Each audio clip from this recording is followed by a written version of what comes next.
Forza Motorsport, what many people consider the premier racing series on the Xbox platform. As someone who grew up with Gran Turismo, I was always intrigued by these games' style and character, which was a little more laid back and not necessarily as serious as its Sony rivals. Eventually, I did get into Forza Motorsport when I switched to the Xbox One in 2014, but I was always left wondering about the older Motorsport games. The one especially that always intrigued me was Forza Motorsport 4, what most of the Forza Motorsport community considers to be the peak of the franchise. And now, in 2021, for its 10-year anniversary, it's time for me to play this game for the first time and see from an unbiased perspective, is this game really as good as people say? Well, let's review Forza Motorsport 4 and find out.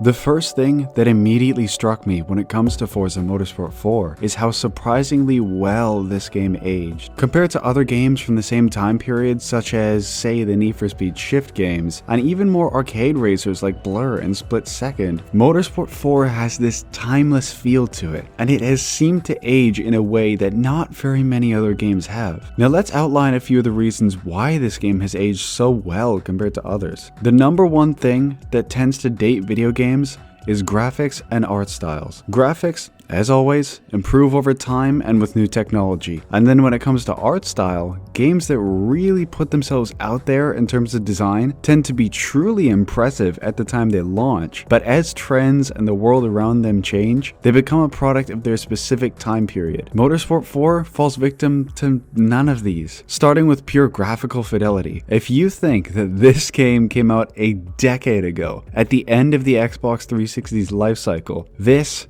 truly pushed that console to its limits. 1080p, 60 frames per second, with visuals like these on a damn 360 is mind-bogglingly impressive. And it really goes to show the effort that Turn 10 put into optimizing this game. Now the other aspect of visuals would be art style. Motorsport 4 isn't loud and brash with colors and crazy UI. It's reserved, it's calm, and more mature, which is more, well, timeless. Let's compare this to another Forza game in the same series, Horizon 1. I absolutely adore Horizon 1, but does it feel like it fits in with the modern day? No, not at all. It feels very 2012, while Motorsport 4 just has, again, this just timeless feel to it. Now, of course, there are some things that can, prove the game is, yeah, it's not quite a 2022 game, but honestly, compared to so many other games of this time period, this game has just aged like a fine wine,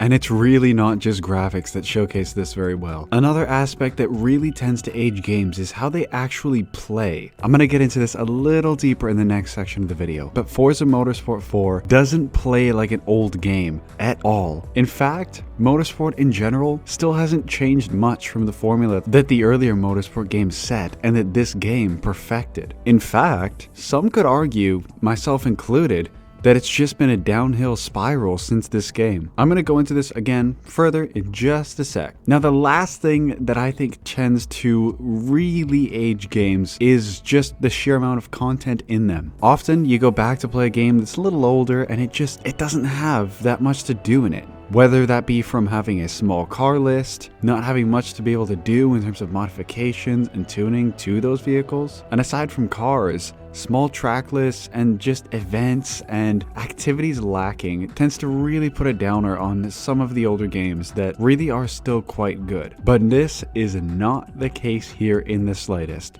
And with that, let's move on to the next section of the video.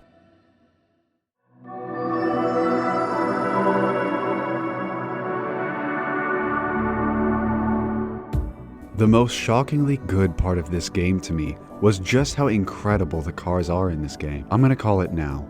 This game has one of the best car lists in any video game, period. It covers all of the bases you would expect a motorsport game to, from subcompact economy cars like the Toyota Yaris and the Chevy Spark for when you start the game and you're starting your grassroots racing career, to some slightly more performance-oriented vehicles for enthusiasts like the EM1 Honda Civic Si, the SVT Ford Focus, and the Mark V Golf GTI. And then eventually working your way up to supercar heaven with legends like the Mercedes-Benz SLR Sterling Moss, the Dodge Viper Competition Coupe, and of course, the Gumpert Apollo S. And then there's the race cars. Talk about variety. We got leagues of touring cars from Audi, Mercedes-Benz, Nissan, Subaru even.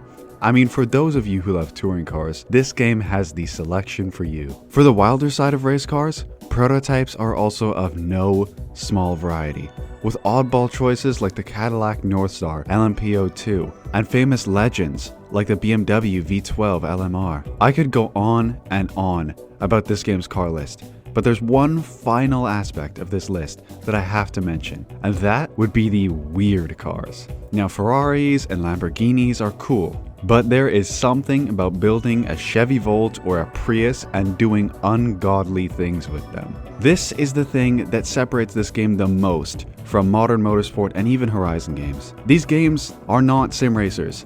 It's all about fun and casual amateur racing. These cars showcase this perfectly, and the removal of them in newer games is quite unfortunate. And it feeds into the proof that these games are being directed more towards the average gamer who just wants to race Lamborghinis and supercars and doesn't actually care about growing as a driver. Maybe with the new Forza Motorsport reboot, we'll see a slight return to form, but unfortunately, I can't see it happening. Auto Vista is the next topic that I have to bring up in terms of cars. The precursor to Forza Vista in the new Forza games. Unlike Forza Vista, Auto Vista is only available on select vehicles in the game. When you first select Auto Vista, you only have a few cars from which you can inspect and look around, but by completing Auto Vista car challenges, you can unlock more and more cars to oogle over. Because of the select cars that were picked for Auto Vista, each one has had more time spent into showcasing each one's details. For example, if you go up into a wheel and select it, you get a detailed cinematic with graphics showcasing the tire size, the diameter of the brake rotors, and what material those same rotors are made out of, as well as brake caliper details. Then you pop the hood. And for engineering and technical focused gearheads like myself, details here are far from barren. With details like on this SLS AMG for example, where you'll learn about the intake paths and what material the intake manifold is made out of, and its clever dry sump oiling system. And then you can see a live dyno graph showcasing the engine's horsepower and torque curve throughout the power band. But I haven't mentioned the best part of Auto Vista yet. That would be the Lord himself, Jeremy Clarkson's insightful commentary on each and every one of these vehicles. Some of its ancestors have been as incompetent and terrifying as having brain surgery performed by a baboon. Auto Vista is a dream come true, and if I had another wish for the new Forza Motorsport, a more in-depth Forza Vista with really in-depth engineering and technical details would be truly next level and a great way to spice up the pretty stale current version of Forza Vista.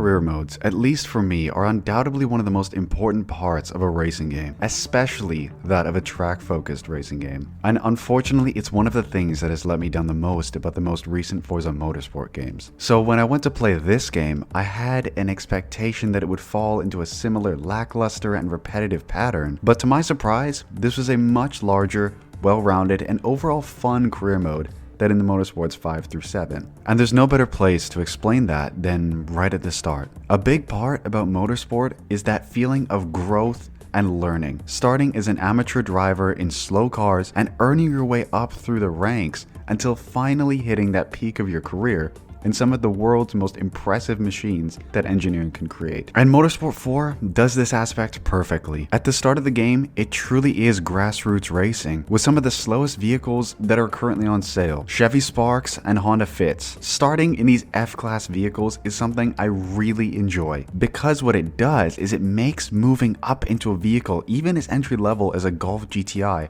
or a Honda Civic Si feel like a massive jump. Going from cars that take over 10 seconds to hit 60 miles an hour and are all about carrying momentum to finally getting a little more pep and fun in your career mode races. To add on to what makes this more enjoyable, you're going to be using these slow cars for quite a while. This game hits that delayed gratification that is so satisfying in racing games perfectly. And it's all about rewarding you slowly as you earn your way throughout the career. Speaking of earning, let's talk about the actual contents of this career mode itself. Well, fortunately, there's a lot. This isn't just a better career mode, than the newer Motorsport games, it's longer too. World Tour has 10 seasons you compete in, going from amateur all the way up to legend. And what I like about how the career mode progresses is that not only does the amount of races and variety of races increase, but the variation in the vehicles you use increases as well. One thing that some games do that tends to bother me is that as you get further throughout the career, all of the cars that you used at the start and throughout your gameplay experience become useless, as the game tends to lock you into races using only the highest class of car, which always tends to disappoint me, as you build up kind of a love and really tend to appreciate those cars that you had used throughout the game. And at least for me, I would love to be able to utilize them throughout the whole game. Motorsport 4 is a great example of how I like it. While you get that satisfaction of being able to drive faster and faster cars as you go throughout World Tour, the game doesn't let you abandon your old and treasured cars. So even more than halfway throughout the game, you could still get the odd C-Class event right after driving touring cars, for example. And this is a great way to keep the game and cars fresh throughout the whole career mode. Another aspect that I really did enjoy about this career mode is the different types of events that you get the opportunity to play throughout World Tour. Starting with autocross. It is such a simple concept, but in reality it helps build good driving habits and cleans up your driving techniques for when you get back into normal races. Next up are the invitational events, such as the one-on-one races between yourself and another automotive legend, typically down Fujimi Kaido or another great track. Now, one final aspect I wanted to touch on regarding this career mode is that because this game was the final Motorsport that released before Motorsport 5, that also means it's the final one to use real AI and not drivatars.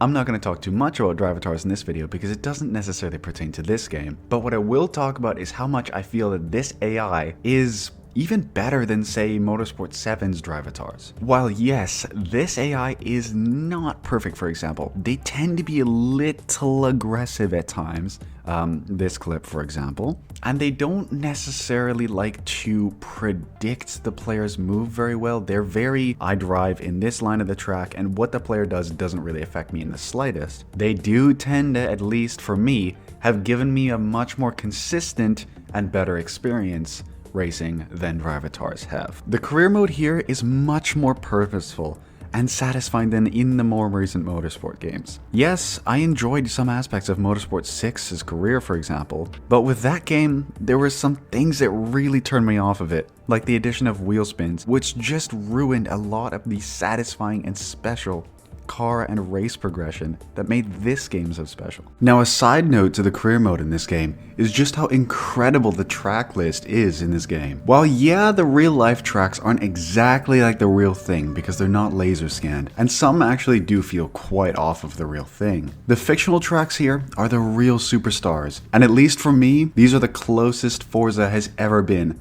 to capturing that magic that Gran Turismo was able to with their fictional tracks. And that is high praise coming from me. Now let's look at some of my absolute favorites and why I love them so much. Starting with the obvious one, Fujimi Kaido. This was the one that I got most excited to try out just because of its legendary reputation in the Forza community. And wow, did it certainly not disappoint. With great multitudes of hill climbs, descents, bridges, tunnels. I mean, my god, it's got everything here. And the scenery and the view of Mount Fuji in the background is just the cherry on top. Now, to save myself from getting absolutely roasted here, I will not pronounce the name of the tracks set in Spain, but I do have to mention how much I love them. Starting with this widely open and beautifully refreshing mountainside course set in the Spanish mountains. My favorite part of this one is just how well it showcases Motorsport 4's skyboxes as well as the impressive depth of field here. It really makes this one a sight to behold when you're watching replays, that's for sure. Maple Valley. Now, this one's a track that has returned to the Forza series in Motorsport 7, but man, is it still a sight to behold here, with the autumn trees and the fun high-speed elevation changes. Moving to Italy, we have the Rally di Posiciano, which gives me bloated Monaco circuit vibes for some reason, with the tunnel and the street circuit layout. But the background sights of Italian villages here is definitely my favorite touch. These fictional tracks are really what give this game that personality that's missing from the newer Motorsports. Now, I think I'm speaking for the whole Motorsport community here, but if Turn 10 was able to add in all of these tracks back into Motorsport 8 or Motorsport, whatever the next Forza Motorsport will be called, we are all going to flip. Speaking of tracks that need to be added, however, it's not just the fictional ones that were a standout in the track list here. Some of my personal favorite tracks like Scuba and Twin Ring Motegi are tracks that I am definitely sad that they axed for the newer games. Now with all of that said, when it comes to tracks and the races, let's move on to my final summary for Forza Motorsport 4, and then I have a short segment on the all-new Forza Motorsport reboot.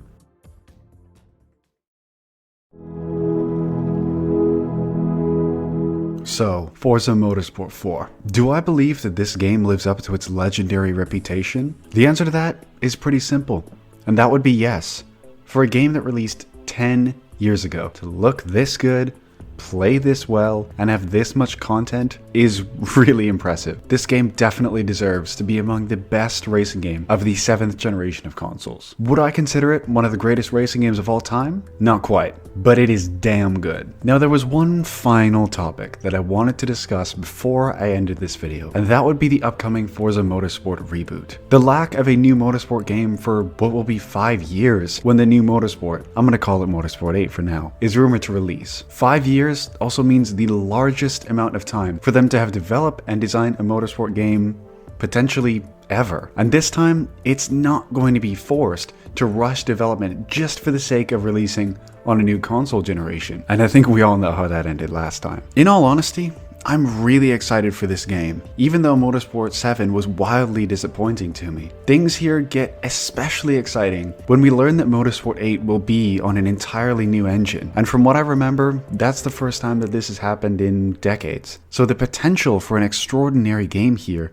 is definitely there. For what I personally would love to see for the new game is to make the gameplay and career similar to Motorsport 4, but make a complete rehaul of the Motorsport philosophy and make the handling and vibe of the game much more like a racing simulator. And another request that I've mentioned a few times before would be to ditch Drivatars completely in favor of an all-new AI that can genuinely race and race well. If, and it is a big if, these things happen with Motorsport 8, we could be looking at a really big new racer and a fantastic competitor for Gran Turismo 7, which is another game I am really looking forward to. Now with all of that out of the way, I have to say a massive thank you for making it all the way to the end of the video. It means the world to me. And if you would be interested enough, I would love to hear a comment about what you believe Motorsport should do in the future to improve, if anything at all. Thank you again so much for watching, and I hope you have an amazing rest of your day.